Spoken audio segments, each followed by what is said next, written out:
Kuwait தீ விபத்தில் உயிரிழந்த 7 தமிழர்களின் உடல்கள் அவர்களது சொந்த ஊர்களுக்கு கொண்டு செல்லப்பட்ட நிலையில் உடல்களை கண்டு உறவினர்கள் கதறி அழுதனர். குவைத் அடுக்குமாடி கட்டிடத்தில் ஏற்பட்ட தீ விபத்தில் தமிழ்நாடு, கேரளா உட்பட 7 மாநிலங்களைச் சேர்ந்த 45 பேர் உயிரிழந்தனர். இதில் 31 பேரின் உடல்கள் ராணுவ விமானம் மூலம் கேரளாவில் உள்ள கொச்சினுக்கு நேற்று மாலை கொண்டு வரப்பட்டன. விமான நிலையத்தில் கேரள முதலமைச்சர் பினராயி விஜயன், தமிழ்நாடு அமைச்சர் செஞ்சி மஸ்தான் ஆகியோர் இறந்தவர்களின் உடலுக்கு அஞ்சலி செலுத்தினர். இதைத் தொடர்ந்து தமிழ்நாட்டை சேர்ந்த 7 பேரின் உடல்கள் அமர் ஊர்திகள் மூலம் சொந்த ஊர்களுக்கு அனுப்பி வைக்கப்பட்டன. உடல்கள் சொந்த ஊர்களுக்கு கொண்டு செல்லப்பட்ட நிலையில் உடல்களை கண்ட குடும்பத்தினர் மற்றும் உறவினர்கள் கதறி அழுதனர்.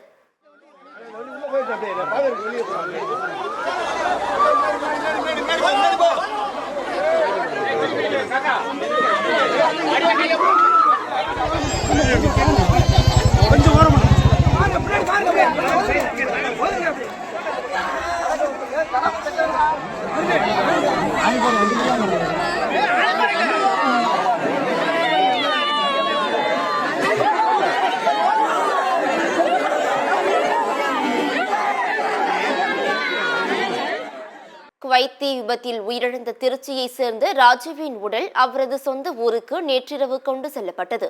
ராஜீவின் உடலுக்கு திருச்சி மாவட்ட வருவாய் அலுவலர் ராஜலட்சுமி மலர் வளையம் வைத்து அஞ்சலி செலுத்தினார். தொடர்ந்து தமிழ்நாடு அரசு சார்பில் அறிவிக்கப்பட்ட நிதி உதவிக்கான காசோலையை குடும்பத்தினரிடம் வழங்கினார். ராஜீவின் உடலுக்கு குடும்பத்தினர் மற்றும் கிராம மக்கள் அஞ்சலி செலுத்தியவுடன் இறுதி சடங்குகள் செய்யப்பட்டு உடல் நல்லடக்கம் செய்யப்பட்டது. இதேபோன்று தூத்துக்குடியை சேர்ந்த மாரியப்பனின் உடலுக்கு உறவினர்கள் மற்றும் பொதுமக்கள் அஞ்சலி செலுத்திய பிறகு இறுதி சடங்குகள் நடத்தப்பட்டு இடுகாட்டில் உடல் தகனம் செய்யப்பட்டது.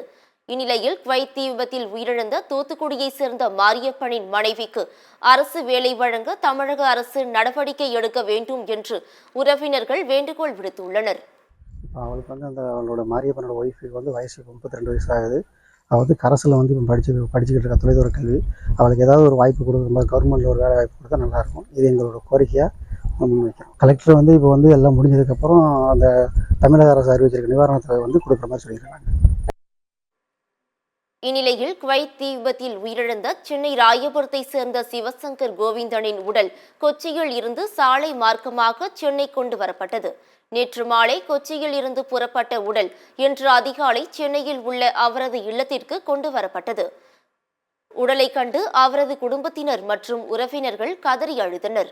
குவைத் தீ விபத்தில் உயிரிழந்த சென்னை, தஞ்சாவூர், கடலூர், ராமநாதபுரம் ஆகிய மாவட்டங்களை சேர்ந்தவர்களின் உடலுக்கு இன்று இறுதி சடங்குகள் நடைபெற உள்ளது.